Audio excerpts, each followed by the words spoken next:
Choosing just one of our favorite places from our full-time travels, that's like asking a parent to pick their favorite child.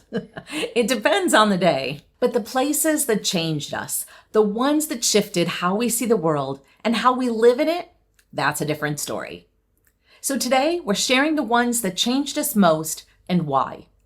We couldn't quite agree on just 5, so we each got a wild card. And there's also one place we couldn't leave out, so it gets an honorable mention. These are the places we still talk about over cappuccinos, the ones that stayed with us long after we left.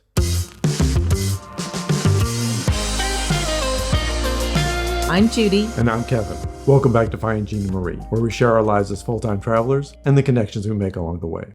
Sometimes a place changes us, simply because it made us uncomfortable, and what it taught us about how we handle discomfort.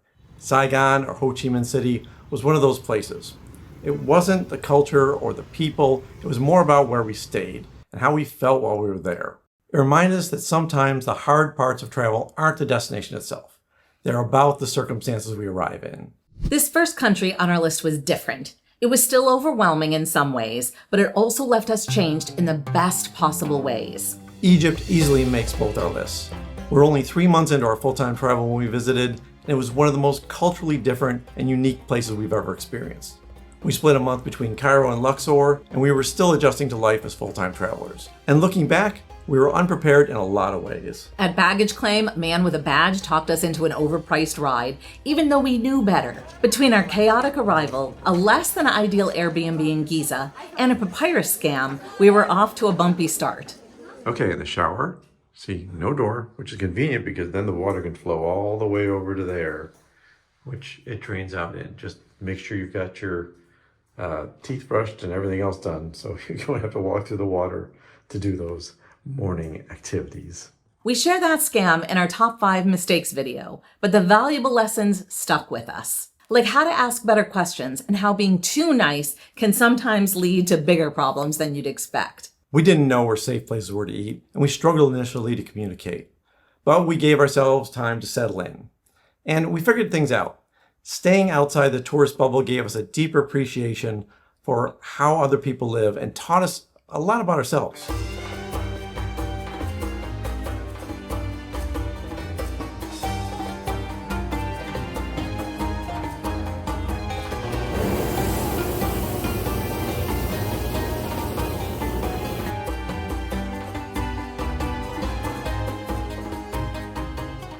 We met several truly kind and generous people, including a guide that we're still in very regular contact with, and a couple who've become lifelong friends.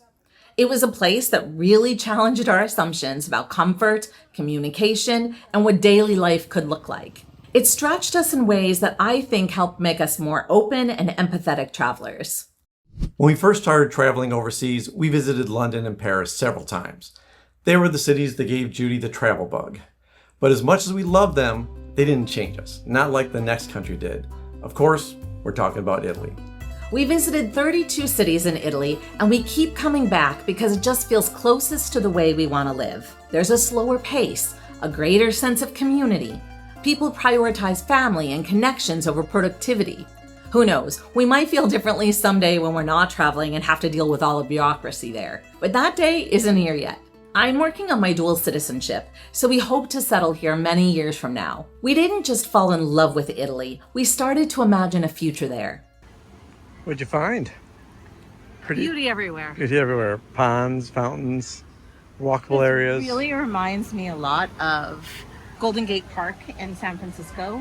It can be frustrating when you're hungry at 4:30 in the evening and nothing opens up until 7:30. But it also reminds you that the people here aren't living to work. They're working to live. And it shows up in the layout of the cities too. Piazzas aren't just pretty public places. They're designed to bring people together. You see these values in everyday life here. People watching, a cappuccino in the morning, an aperitivo in the afternoon surrounded by centuries of architecture and history. It's all about soaking up la dolce vita, the good life. We'll be talking more about this very experience in our upcoming Sardinia episode, so we'd love for you to subscribe if you haven't already. So, shall we talk about the food? There's so much comfort and love in every plate. And gelato. People eat it every day, not as a splurge, just as a part of life. No place is perfect, but Italy reminds us to slow down, savor more, and be present in ways we hadn't quite learned before. When we were planning our East Asia route, I was insistent that we include South Korea. And when Taiwan became an option, it fit perfectly with our timing and budget. Both of those countries are wonderful, but the one that really made the biggest impact on us, Japan. We spent 42 days in Japan exploring Tokyo, Kyoto, and Hiroshima. One of the first things we noticed in Japan was how smoothly everything worked, from the transit system to social expectations. The trains run to the minute. And you won't find public trash cans on most streets, and yet the streets are spotless. There is some unspoken agreement. If you eat something on the go, you take the wrapper home. And that collective responsibility is something we've rarely seen anywhere.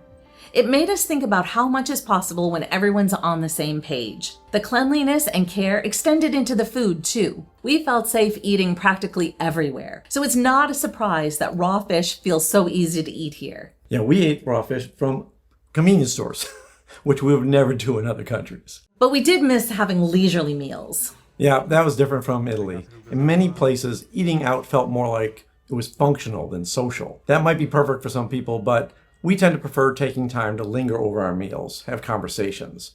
But what stayed with us most was Hiroshima. We expected it to be somber, and in many ways it was. But it was also one of the most hopeful places we've ever been. As Americans, we weren't sure how we'd be received. We did ask them, how do you think of Americans? And instead of anchoring itself in blame, Hiroshima leans into peace. The message isn't, this was your fault or this was ours. It's that the cost of war is too high for everyone.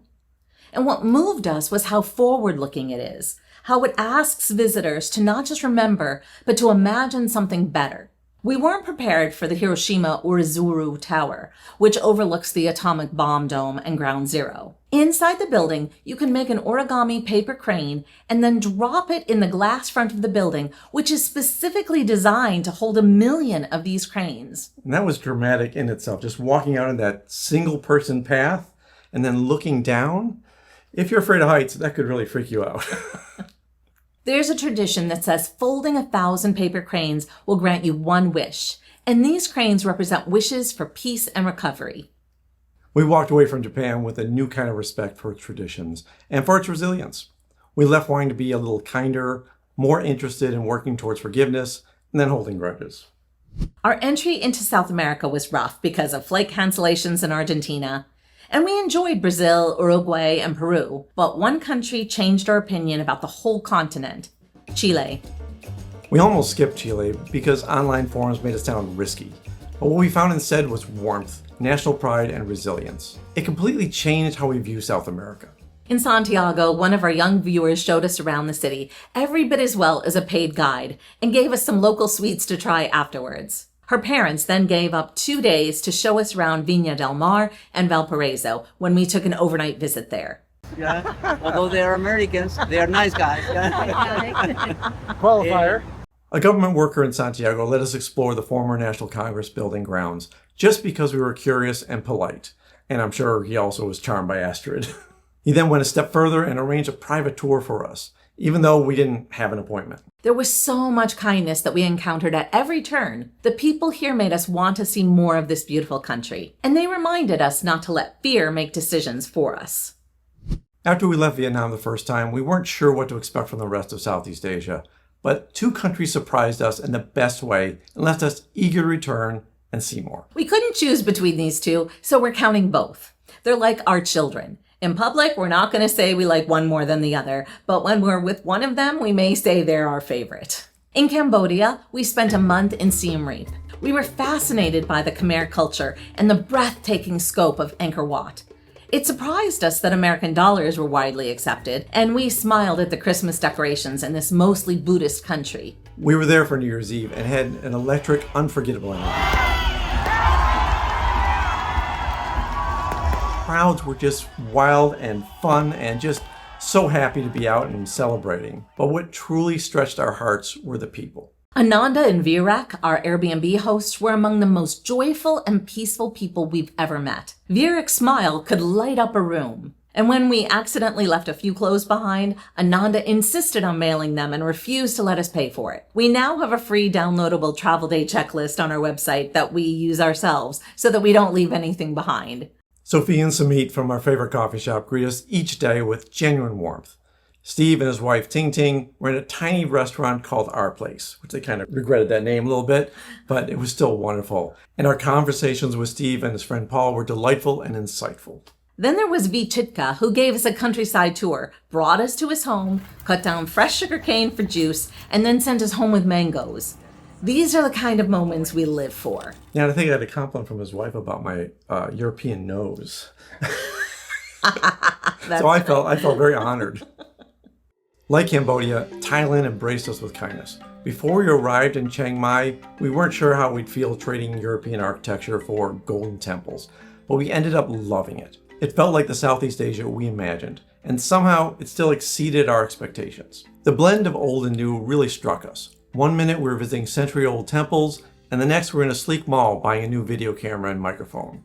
They didn't have the equipment on hand, but within an hour, they had it available for us. Compared to other places in our travels, it made us realize just how special Chiang Mai was. Some of our best meals were there too, from local Thai flavors to pizza and wine in a relaxed outdoor setting that rivaled our favorite spots in Italy. Yeah, don't knock it. It's okay to have other foods in other countries that aren't local to those countries. Trust us, it was great.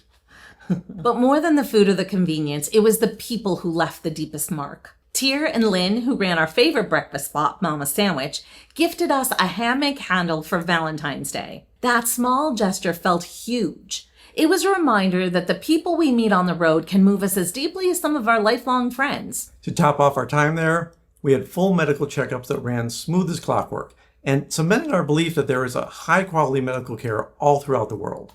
We could absolutely see ourselves choosing Thailand as a warm-weather part-time home base.